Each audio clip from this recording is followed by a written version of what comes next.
കഴിഞ്ഞ ദിവസം ട്രെയിനിന് മുന്നിൽ ചാടി മരണത്തിലേക്ക് പോയ ഷൈനിയും 2 കുഞ്ഞുമക്കളും. ഷൈനിയുടെ ഭർത്താവിനെ പോലീസ് അറസ്റ്റ് ചെയ്തു. എന്നാൽ ഇതിനൊക്കെ മുൻപന്തിയിലുണ്ടായിരുന്ന ഷൈനിയുടെ ഭർത്താവിൻ്റെ ചേട്ടൻ ഇപ്പോഴും വിദേശത്ത് തന്നെയാണുള്ളത്.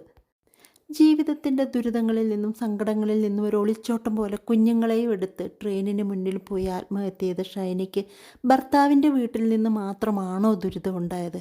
ഇന്നലെ ഷൈനിയുടെ അച്ഛനും അമ്മയും കൂടെ മറുനാടൻ്റെ ഒരു ചോദ്യത്തിന് ഉത്തരം പറയുന്നൊരു ഭാഗം കണ്ടപ്പോൾ ശരിക്കും ഷൈനി മരിച്ചതിനേക്കാൾ ചങ്ക് തകർന്നു പോയൊരവസരമാണത്. കാരണം സ്വന്തം മകളും 2 പേരക്കുട്ടികളുമാണ് അതും ഇതുപോലുള്ളൊരു മരണത്തിലേക്ക് പോയിരിക്കുന്നത്.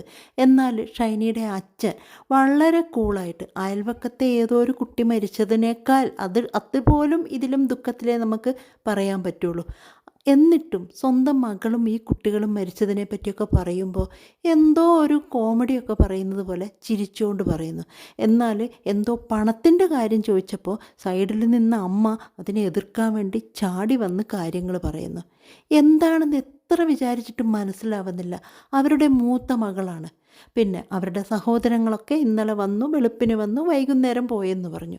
ഒരാൾ പോലും ഷൈനിക്കൊരു സപ്പോർട്ടിന് പറയുന്നതോ അല്ല ഈ അച്ഛനും അമ്മയും എന്തോ ഒരു ബാധ്യത ഒഴിഞ്ഞതുപോലെ തോന്നി. ശരിക്കും ഇപ്പോൾ ഷൈനി എന്ന് പറയുന്ന ആ ഒരു കുട്ടിയെ ഓർക്കുമ്പോൾ വല്ലാത്തൊരു സങ്കടം. കാരണം ഭർത്താവിൻ്റെ വീട്ടുകാർ ഇവരൊക്കെ ഇത്രയും ഉപദ്രവിച്ചിട്ടും ആ നാടും വീടൊക്കെ വിട്ടിട്ട് ഈ കുട്ടി ഓടി വന്നത് സ്വന്തം വീട്ടിലേക്കാണ്. അപ്പോൾ ഇവിടുന്നും കുത്തുവാക്കുകളും ഇവിടുന്ന് അവൾക്ക് എന്തൊക്കെ അനുഭവിക്കേണ്ടി വന്നിട്ടുണ്ട് എന്നുള്ളത് ആർക്കും അറിയില്ല. ചില വീടുകളുണ്ട് കല്യാണം കഴിച്ച് വിട്ട കുട്ടികൾ അവിടെ തന്നെ നിന്ന് ഏത് നരകങ്ങൾ അനുഭവിച്ചാലും നമുക്കൊരു ബാധ്യതയാവരുത് എന്ന് ചിന്തിക്കുന്നത്. അതുകൊണ്ട് തന്നെയാണ് ഞാൻ ഈ അച്ഛൻ്റെയും അമ്മയുടെയും ആ ഭാവവും അവരുടെ സംസാരവും കണ്ടപ്പോൾ ഒരു വീഡിയോ ചെയ്യാൻ തീരുമാനിച്ചത്.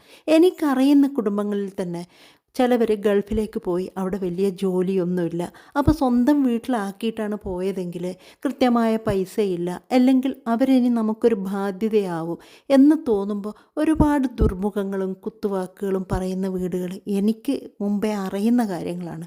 അതുകൂടാതെ ഭർത്താവ് മരിച്ച ഒരു സ്ത്രീ കുഞ്ഞുങ്ങളെയും കൊണ്ട് സ്വന്തം വീട്ടിൽ വന്ന ഈ കുട്ടികൾ, അതും പെൺകുട്ടികളും കൂടെ ആണെങ്കിൽ പിന്നെ പറയണ്ട, ഇവരെയൊക്കെ കല്യാണം കഴിപ്പിച്ചയക്കണം, വിദ്യാഭ്യാസം കൊടുക്കണം, ഇതൊരു വലിയ ബാധ്യതയാണെന്നുള്ള രീതിയിൽ ഭക്ഷണം പോലും കൊടുക്കാതെ കുത്തി നോവിക്കുന്ന വീടുകളും കണ്ടിട്ടുണ്ട്. പിന്നെ കൂടാതെ പെൺകുട്ടികളാണെങ്കിൽ ഇവരെയൊക്കെ നമുക്ക് സർവൻ്റാക്കി വെക്കാമല്ലോ, നമ്മുടെ വീട്ടിലേക്കുള്ള പണികൾ നമുക്ക് ചെയ്യിപ്പിക്കാമല്ലോ എന്നുള്ള രീതിയിൽ പെരുമാറിയ വീടുകളും ഉണ്ട്. അപ്പോൾ ഇതുപോലെ നമ്മൾ ശ്രദ്ധിച്ചാൽ നമ്മുടെ ചുറ്റുവട്ടത്ത് നടന്ന പല ആത്മഹത്യകളും ചിന്തിച്ചു നോക്കിയേ. കല്യാണം കഴിച്ച് വിട്ടു, അവിടെ കുറച്ച് സ്വർണവും അതും കൊണ്ടുപോയി അവിടെ വിട്ടു കഴിഞ്ഞാൽ ഉത്തരവാദിത്തം തീർന്നു.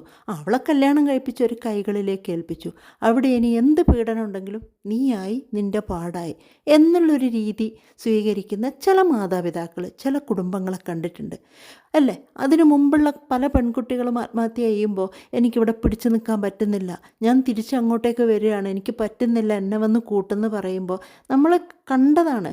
ഇല്ല, നീ പിടിച്ചു നിൽക്ക്. ചില അമ്മമാർ അച്ഛന്മാർ, നീ പിടിച്ചു നിൽക്ക്, നിൻ്റെ ഭർത്താവാണ്, നിൻ്റെ ഭർത്താവിൻ്റെ വീട്ടുകാരാണ്, അപ്പോൾ ഇങ്ങോട്ടും വരാൻ പറ്റില്ല, അവിടെയും നരകം.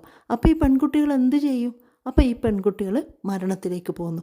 സെയിമാണ് ഇവിടെ ഷൈനിയും മക്കളും ചെയ്തത്. അവിടുന്ന് ഓടിപ്പിടിച്ച് സ്വന്തം വീട്ടിൽ വന്നപ്പോൾ ഈ പെൺകുട്ടിക്ക് ജോലിയില്ല. പിന്നെ ഈ അച്ഛനും അമ്മയ്ക്കും മൂത്ത കുട്ടികളോ ആരൊക്കെയോ കൊടുക്കുന്ന പൈസയാണെന്ന് പറയുന്നു. എന്നാലും ഒരു 2 പ്ലേറ്റിൽ വിളമ്പുന്ന കഞ്ഞി അല്ലേ ചോറ്, അത് ഈ മക്കൾക്കും കൊടുക്കുന്നതിനാണോ കുത്തുവാക്ക് പറഞ്ഞത്? കാരണം ഒരു വികാരിയുടെ ഒരു വോയിസ് കേട്ടു. പിന്നെ ഈ അച്ഛനും എന്തോ പ്രശ്നമുണ്ട്, തലേന്ന് വീട്ടിലെന്തോ പ്രശ്നമുണ്ട്, അതിലാണ് ഷൈനി മൊത്തമായിട്ട് തകർന്നു പോയത്. അതുകൊണ്ടായിരിക്കുമോ ഷൈനി 2 മക്കളെയും പിടിച്ച് റെയിൽവേ ട്രാക്കിലേക്ക് പോയതും മരണത്തിലേക്ക് പോയതും? ഇതുപോലെ ഒരുപാട് പെൺകുട്ടികൾ സ്വന്തം വീട്ടിൽ നിന്നും, ഭർത്താവിൻ്റെ വീടെന്ന് പറഞ്ഞാൽ നമ്മളെ ഒരു പരിധി, ഒരു 10, 20, 25 വയസ്സാകുമ്പോൾ കല്യാണം കഴിച്ച് കൊടുക്കുമ്പോൾ എത്തിപ്പെടുന്ന വീടാണ്. അവിടെയുള്ളവർ ക്രൂരത ചെയ്യുമ്പോൾ ആ പെൺകുട്ടികൾ വിചാരിക്കും ഇതെൻ്റെ ആരുമല്ലല്ലോ, മനസ്സുകൊണ്ട് ഇതെൻ്റെ അച്ഛൻ അമ്മ എന്ന് പറഞ്ഞ് നമ്മൾ സ്വീകരിക്കുന്നതാണ്.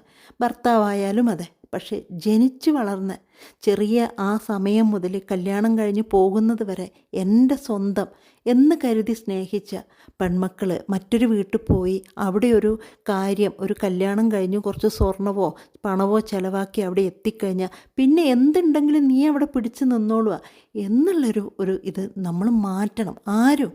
കാരണം നമ്മളെ നിധിയാണ് നമ്മുടെ പെൺകുട്ടികൾ. ആ കുട്ടികൾക്ക് ഒരു മുള്ളുകൊണ്ട് പോലും ഒരു പോറലേൽക്കരുത് എന്ന് ഓരോ അച്ഛനമ്മമാർ ചിന്തിക്കണം. നമുക്ക് എന്തില്ല എങ്കിലും നമുക്ക് ഉള്ളത് കൊണ്ട് ഒരു കഞ്ഞിയെങ്കിൽ കഞ്ഞി കുടിച്ച് നമുക്കിവിടെ ജീവിക്കാം എന്ന് പറഞ്ഞ് ആ മക്കളെ അവിടെ ഒരു അന്തരീക്ഷം മോശമാവുന്നെന്നറിയുമ്പം തന്നെ ഈ അച്ഛനും അമ്മയും ഇടപെട്ട് കുട്ടികളെ തിരിച്ചു കൊണ്ടുവരണം. കാരണം വെറുതെ അല്ലല്ലോ, വെറുതെ നിന്നെ അങ്ങനെ ചെയ്തോ ഇങ്ങോട്ട് പോരി, അങ്ങനെയല്ല. അങ്ങനെ വെറുതെ കുറ്റപ്പെടുത്തുന്നതാണെങ്കിൽ ഉപദേശിക്കുക. പക്ഷേ ഇത് കള്ളുകുടി, പിന്നെ അടി, അല്ലെങ്കിൽ അമ്മായിയമ്മ പോര്, ഇതൊക്കെ കാണുമ്പോൾ നമ്മുടെ മക്കളെ നമ്മൾ ഇത്രയും വലുതാക്കി വളർത്തി പഠിപ്പിച്ചിട്ട് ഒരു കശാപ്പ് ശാലയിൽ അയക്കേണ്ട കാര്യമുണ്ടോ നമ്മുടെ മക്കളെ? ഈ 25 വയസ്സ് വരെയോ അല്ല 20 വയസ്സ് വരെയോ നമ്മൾ ഇത്രയും കാലം ഈ കുഞ്ഞുങ്ങളെ നോക്കിയെങ്കിൽ ഇനി അങ്ങോട്ട് നമുക്ക് നോക്കാൻ പറ്റില്ലേ? നമ്മൾ വിദ്യാഭ്യാസം കൊടുക്കുന്നുണ്ട്. അവരെങ്ങനെയെങ്കിലും കുറച്ച് കാലതാമസം ഉണ്ടായാലും അവരൊരു ജോലി ചെയ്ത് അവർ ജീവിക്കും. അത്ര വരെ ക്ഷമയോടുകൂടി എങ്ങനെയെങ്കിലും ജീവിക്കാൻ വേണ്ടി അവരെ ഒന്ന് ചേർത്ത് പിടിക്കാൻ തോന്നിയില്ലല്ലോ ആർക്കും. അതുകൊണ്ടാണ് ഈ പെൺകുട്ടികൾ പോകുന്നത്. ഇവിടെയും ഭർത്താവിൻ്റെ വീട്ടിലുള്ളത് മാത്രമായിട്ടല്ല ഇപ്പോൾ പറയുന്നത്. അത് നമുക്ക് ഇന്നലെ മനസ്സിലായി. കാരണം ഷൈനിയുടെ ആ അച്ഛൻ്റെ ചിരിച്ചുകൊണ്ടുള്ള ഒരു സംസാരം, അമ്മയുടെ പണത്തിൻ്റെ കാര്യം പറയുമ്പോൾ മാത്രം രണ്ടുപേരും അയൽപക്കത്ത് എവിടെയോ ഒരു ഇത് നടന്നു, ഒരു പെൺകുട്ടി മരിച്ചു, അതിനെപ്പറ്റി പറയുമ്പം പോലും തേങ്ങലോടെ അല്ലാതെ ഈ ഒരു മരണത്തെപ്പറ്റി ആർക്കും പറയാൻ പറ്റില്ല. കാരണം ഷൈനിയുടെ നാട്ടുകാരെ മുഴുവനും കരഞ്ഞുകൊണ്ടും സങ്കടം സഹിക്കാൻ പറ്റാതെയും ആക്രമാസക്തർ പോലും ആവുന്നു, അവനെ അടിക്കണം, ഇങ്ങനെ ചെയ്യണമെന്നുള്ളത്. ഇത് കൂളായി എന്തൊക്കെയോ പറയുന്നു, കപ്പ വാങ്ങിയതിന് പൈസ വാങ്ങിയെന്ന് പറയുന്നു. എങ്ങനെ സാധിക്കുന്നു? മകളും ഈ 2 മക്കളും പോയിട്ട് ഇത്ര ദിവസമേ ആയിട്ടുള്ളൂ. അവർക്കതിലൊന്നും ഒരു പ്രശ്നമല്ല.